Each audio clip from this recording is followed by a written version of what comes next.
How are you? My name is Houston and welcome back to another video. This one will probably be a quick one because I just don't really have a lot of time. I just got done at the gym, leg day. They're going to be destroyed. It's going to be awesome. I got my electrolyte drink from Cadence. Been wanting to try that stuff for quite a long time. If you know what the brand Represent is, it's just this like elevated streetwear type of brand. But one of the co-founders of that co-founded Cadence because he got really into running like the past year and a half, 2 years. They're basically hydration drinks, so having electrolytes, recovery, all that sort of stuff. Stuff that I am into. The only reason I didn't buy it like 6 months ago is because I just couldn't really justify spending as much money on it because it is a little expensive, but there was a sale on Black Friday for one of their like big packs of it. And on top of their Black Friday sale, I get an additional 20% off because I'm a member with Bandit Running, which is pretty much my favorite like running or just exercise brand. All their stuff is super sweet. I just bought a bunch of things from their winter drop. And if you've seen any of my running content, like I'm probably always wearing something from them. I'm a big fan. I think their stuff is well made, and while you are spending a little bit more money for certain things, I think that at the end of the day, you're always going to like justify the costs. So it doesn't really matter what I'm about to say, but I think it's worth it. But hey, let's get into some more Call of Duty and we'll just keep on yapping. Hey, what's up? I'm back up here in the corner. We're gonna keep doing it. And oh my God, I preloaded into this page with this new bundle. Oh my God, I misclicked and now I accidentally bought it. I mean, I may as well equip it, right? And favorite it. And oh, that's a sick loading screen. I like that. Even though it's definitely mid-journey. I mean, come on, man. I'm pretty sure I made something like this when Mid-Journey first came out. I generated something like this when it first came out. This is how much I've been playing Call of Duty. I've been on this Jackal for the last 3 videos. I'm just not playing Call of Duty, man. I'm playing Yakuza. I finished Kiwami and now I'm on Yakuza 0. And I just gotta say, dude, Kiwami, that might be one of the coolest games I have ever played. I mean, the combat is whatever. It's a little repetitive and I could totally understand why somebody wouldn't want to like get into it, or they just wouldn't have that urge to just keep playing it. But the good thing about Kiwami is that it's only like a 15, 16, 17 hour game. So as somebody with like limited playing time, it was perfect. But 0 is around like 30 hours for the main story, but I heard that the story in it is incredible. So even though I really like Kiwami's story, I think that from what I'm hearing, the layers of Yakuza 0 are just like levels and levels above it. Like that's what really, really makes people fall in love with the series. And if you're unfamiliar, 0 is a prequel to Kiwami, or just a prequel to Yakuza 1. So a little update on my training. The runs have been going well. I'm running at like a 950 to 1020 pace, which like I've said in previous videos is certainly difficult, but it's something that I need to do in order to build my fitness back up. And I gotta say, man, it's been a success so far. It's interesting like running during the winter or like fall into winter, because with how popular running has gotten, like streets are literally just like filled with people all the time. There are just so many people everywhere. And I feel like the people who just really want it, or the people that have been doing it for a while, like those are the people that are still out there when it's freezing cold outside. And there's something about like running when it's super chilly, like 40 degrees, and maybe that might not be cold for you if you live in like Alaska, but whatever, man. All right, whatever. Yeah, like just putting on a pair of gloves, and honestly, this is the advantage of running slow. I feel like it regulates my body temperature so much better than me like trying to go hard when it's really cold outside. I mean, I guess there's a reason that your zone 2 or similar pace is called your go all day pace, right? Because if I just put like a base layer on and then maybe a jacket, I do feel like I can just run at that like a 9-minute to 10-minute pace just all day. Well, I know that I can at least run like 50 miles at that pace, because that's the pretty much the pace that I did, or a little bit slower than that actually. So like 11:30 or so.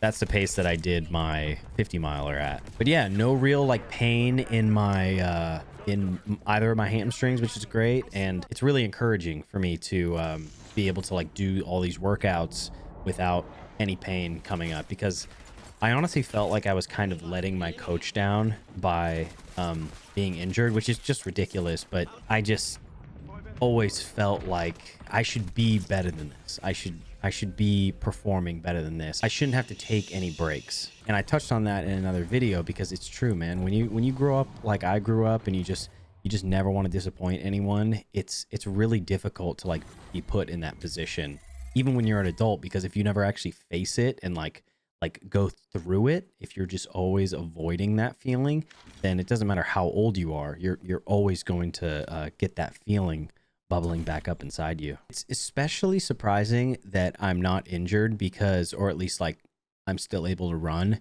because on Monday I was helping to load a machine onto a tilt trailer, and there are like these diamond shaped holes in the backside of the trailer, like near the ducktail. And there was a car coming, and I was standing on the end of the trailer. The car was going a little bit fast, like it was just kind of ignoring our traffic control. So I looked up at the car just to make sure that, you know, they weren't going to get too close to me, because I was right on the edge of the trailer. And when I looked up, I kind of shuffled to the right a little bit, and I fell inside one of those diamond shaped holes. And they're the diamonds are cut into metal, because the end of the trailer, the ducktail, is made out of metal. And my foot fell all the way down to the ground, and like I fell all the way up to my crotch. So you can imagine how that felt. I'm honestly just lucky that I didn't break my leg. I do have a bruise to show for it.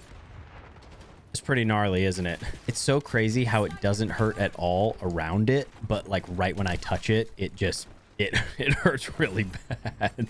But hey, as long as it's not interrupting my training, I think I'm all good. The only thing that I would say, though, is that maybe it's stopping me from recovering as much. And I don't know if this is like fully true or not, but surely if the body is trying to recover in like, let's say, the right leg, it's going to make it more difficult for it to recover somewhere else, because the body only has like a certain amount of resources in a way. So my brother's wife is recently getting into like baking. You know, a lot of people these days getting into like sourdough starters, making bread, and you know, all that. So apparently when you make sourdough starter or sourdough bread or whatever, you have like these scraps that you end up with. And one day she just kind of went out of her way, and she's like, oh, I want to see if I can use these scraps so I'm not wasting them. And she made carrot cake muffins, and my brother brought them to work, because my brother is my boss. And I was like, yeah, dude, I'll try one of those. Why not? They were so good that I'm like, dude, you got to make me more of these. Like, I will give you money. I got 6, or I had 6. I already ate 2 because I'm a glutton, and I just can't ignore a sweet treat. It got me thinking that I'd never seen my brother's wife like really get into something like that. I feel like it's really, really cool to see that in somebody. I think probably everybody has people in their life, or maybe it's you, and you're like, damn, dude, I can't quite get into something. Like I feel like I try so many different things, and it's just not something that I feel I'm good at, or I don't know if I could put the time into it. But sometimes you find that thing, and like you're just good at it right off the bat, which is obviously very encouraging, and it makes you want to keep doing it more and more. But I feel like it's amazing to also be happy when you see that in somebody else. As somebody who is like very pro hobby and is always talking about how people should like go out of their way to try new things and to find things that, you know, find things that you aren't good at, because then it eliminates things from the list, and then you can get closer to finding that thing that you are good at, or finding that thing that you really love. Who knows? Maybe that thing for you is also baking. Maybe that thing for you is content creation. See, I feel like the thing that people misunderstand about like callings or vocations or hobbies is that they have to be these grand, life-changing things.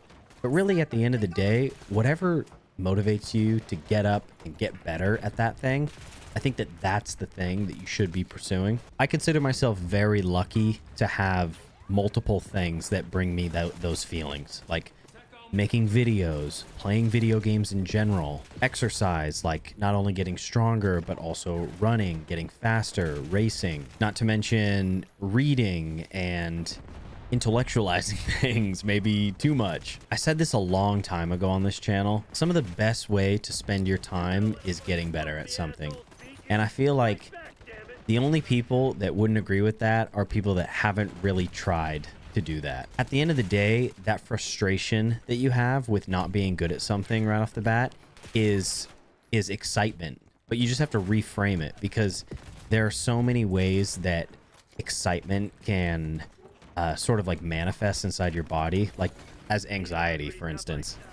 You know, before you do something really big, like before I go do a big race or just any race in general, there's just so much anxiety. I got that feeling, those knots in my stomach. Really, that's just excitement. I'm just like, yeah, I'm a little bit nervous, but I'm nervous because I want to perform. I'm excited to do the race. I'm excited to go out there and give it my all. So if you don't have something like that, that like really brings you that excitement, that joy, and something like my sister-in-law, something that you never thought you might like, but you just gave it a shot and boom, it's all you do now, then I would say to try and like reframe that, try and think about it in a different way. It takes a whole lifetime to really be amazing at something. Some people are just talented right off the bat, and that's cool, good for them. But you never know. You might be talented at something that they could never dream of. And also, not only for yourself, but I think it's really important to try and notice that in other people and push them towards it. Like, don't be so self-obsessed that you never notice that excitement in anybody else, because I feel like that like really alienates you. And then it almost like, out of an act of like omission, the people in your life think that you don't care about the things that they care about. So whenever somebody's talking about something that they seem to like really love, that they're like really animated about, try and pay attention. You know, maybe ask a couple more questions than you normally would. Noticing yourself in those moments is all like part of mindfulness. So it's definitely a practice. Like, you know, that's something to practice in itself. Just reminding yourself to to pay attention in those moments. It's really easy to just get like stuck in this doom scrolling repetitiveness of life. It's a long journey. It'll be okay. You got time to change. It's never too late. I'm almost 1 year sober, less than a month away from a year sober. And in my darkest times, I never imagined that I'd be able to stop drinking. And there were some dark times, trust me. My plan is to put together a video, kind of like going over maybe some things that I've learned. And a lot of people have done that before, but I kind of want to try and put my own spin on it, and maybe pull from literature in a way. And I don't know if it'll be over a video like this or like over a game. It'll probably just be its own standalone video, like my 50 miler. We'll get to that when we get to it. Hopefully by the end of this month, that'll be out. As always, thank you so much for watching. I appreciate you, and I'll see you on the next one.